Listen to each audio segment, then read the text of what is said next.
So today's lecture will be centered around mental disorder. Our primary focus is bipolar, and we're going to take a cross-disciplinary, a multidisciplinary, a transdisciplinary, and an interdisciplinary approach to mental disorder. So we are approaching mental disorder, or mental diseases, or spectrum, or chronic disorder from quite a peculiar perspective.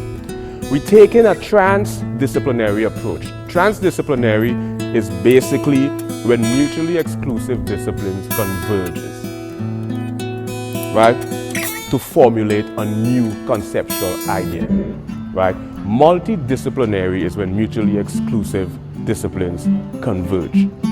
Cross-disciplinary studies is when you take an explanatory position of one discipline within the context of another.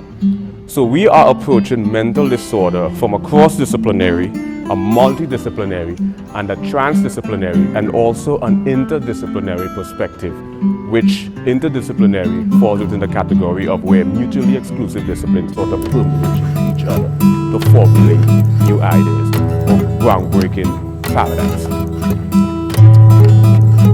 So we're taking these approaches and we're exploring multiple disciplines simultaneously. We're looking at mental disorder from a philosophical perspective. We're looking at mental disorders from a psychological perspective. We're looking at mental disorders from a physics perspective. We're looking at mental disorders from a musical perspective, from a musical theoretical perspective, and we're also going to explore mental disorders from a linguistic perspective. We're also going to take the parapsychological phenomenon into consideration. We're going to take a psychopathological analysis.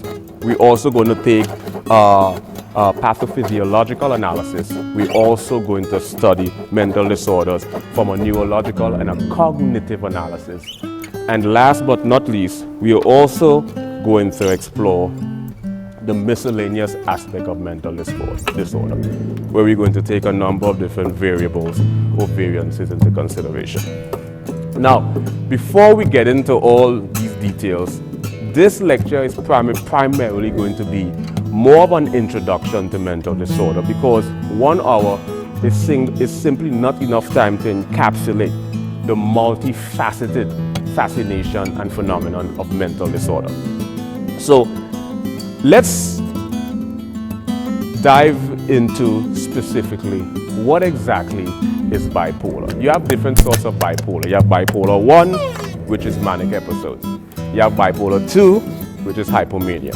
You have bipolar, the third bipolar, which is considered cyclothymia or cyclothymia. And then you have bipolar 4, which is atypical, which doesn't technically apply to any of the former. Bipolar 1 is emotional fluctuation. You have extreme polar extremities between emotions. So you're looking at euphoria and dysphoria. There's a sort of disparity between emotional states, and these emotional states are extremities. This is bipolar 1 manic episode. Bipolar 2 hypomania is a milder version of bipolar 1 manic episode, where you have these mood fluctuation between euphoria and dysphoria, but they're not as extreme. Then you have cyclothymia or cyclothymia, which is a milder version of bipolar, where the mood fluctuation tends to oscillate on a day-to-day basis. There's this high rise and fall, this sort of emotional fluctuation that occurs multiple times simultaneously on a day-to-day basis. Then you have atypical, which doesn't fall into any one of the categories. And then we go into areas like comorbid mental disorders, where there's multiple mental disorders that collide and converge simultaneously, where you end up in a predicament where one cancels out each other. A prime example is when high-functioning autism meets bipolar 1 manic episode. One tends to cancel out each other, or there's some profound convergence occurs. That's beside the point. The whole point here is to explore what exactly causes bipolar. There's a whole dichotomic school of thought behind the evolution or the number of prerequisite or preconditions that sort of predicate bipolar. One is a biological predisposition, and there's also environmental factors that are conducive to what induces bipolar. Biological predisposition, meaning that it's genetically affiliated, or it's inherited in the family, or environmental factors in terms of substance abuse, a trauma, post-traumatic stress syndrome or disorder, insomnia, because bipolar can be induced, or manic episode can be induced through insomnia, primarily if the circadian rhythm is disrupted. Circadian rhythm basically is a sleep moderator, right? And this works with the melatonin, which induces sleep when the sun sets below the horizon. This has to do with the relationship with the melatonin, your pineal gland, your circadian rhythm. When insomnia induced, this can and possibly induce manic episodes. There's a number of different variables that induces mania. Our objective here is not to study the epidemiology of mental disorder, but to try to put into perspective this sort of misconception, this misapprehension, or this misconstrued nature neurotypical individuals have of individuals who are perceived as abnormal, which is not really the case.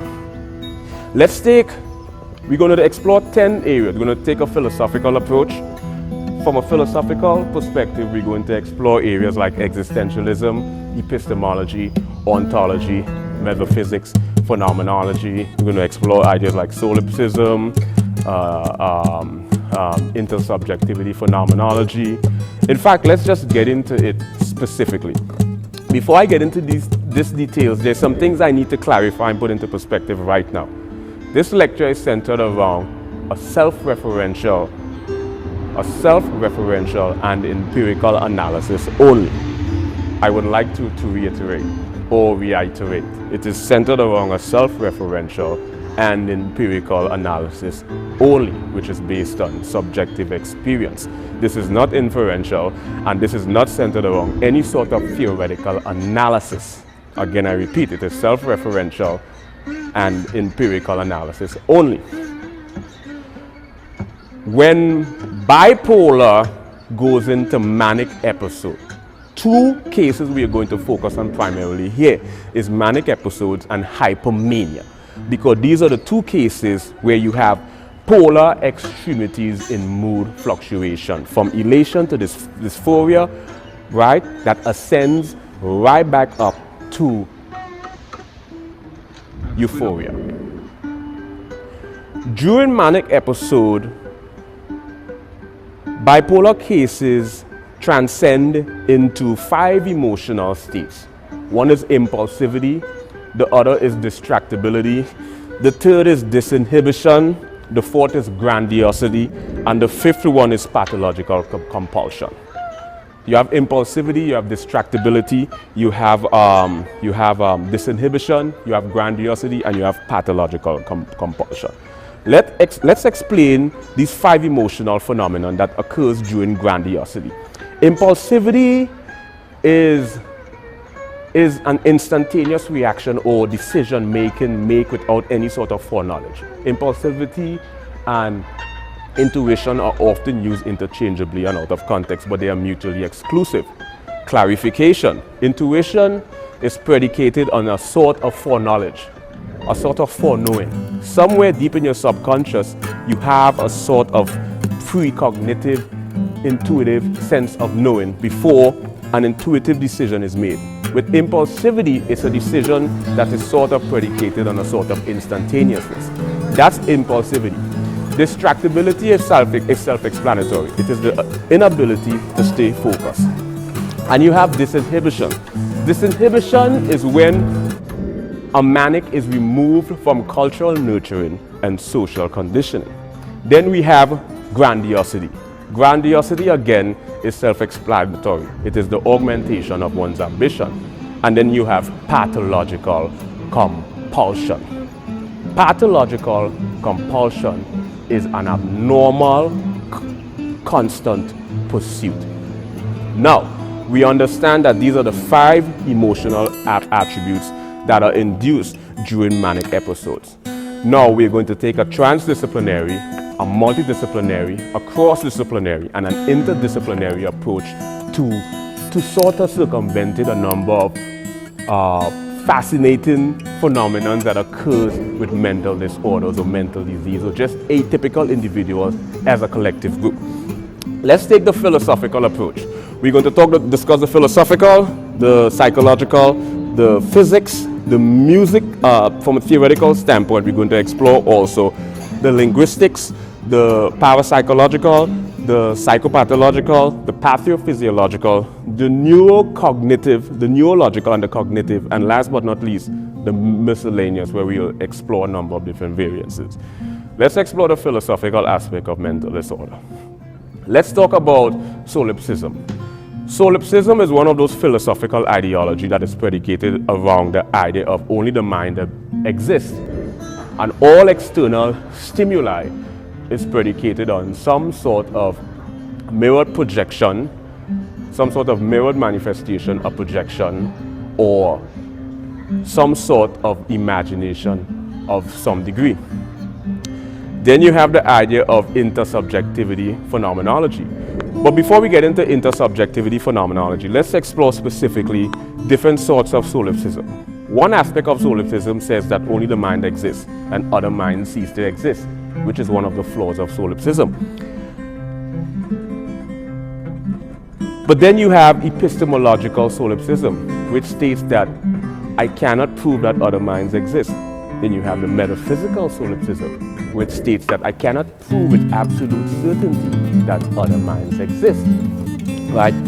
During manic episode, bipolar cases tend to adapt or integrate a sort of solipsistic sort of ideology, where their perception of reality become a sort of figment of their imagination, sort of predicated on the merits of the Alice in Wonderland syndrome, where she tumbled down this rabbit hole and she went into La La Land. But their philosophical ideology is not so much solipsistic, because solipsistic is somewhat an unfinished philosophy or a flawed philosophy, because it's a sort of selfish ideology where other minds don't exist. But when you take into account ideas like intersubjectivity phenomenology, where we're looking at minds as a collective group, or we're looking at collective consciousness, how do you, as a solipsist, invalidate that? This is one of the paradoxes of solipsism and intersubjectivity phenomenology, where if only one mind exists, how do you validate intersubjectivity, collective consciousness? Now, whether collective consciousness is objective or subjective is a whole different subject. This is one of the conundrums that bipolar cases are in during grandiosity, augmented ambition, where they believe they are God, they go into the solipsistic sort of phase, right? Then you have the existentialistic despair. Before we get into the existentialistic despair, there's three philosophical areas we need to explore quickly. One is nihilism.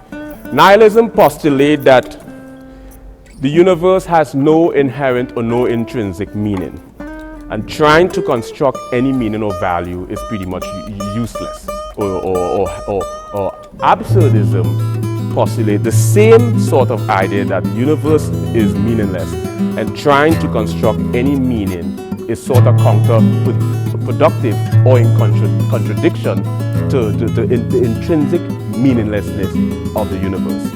Existentialism now postulates the same idea, but has some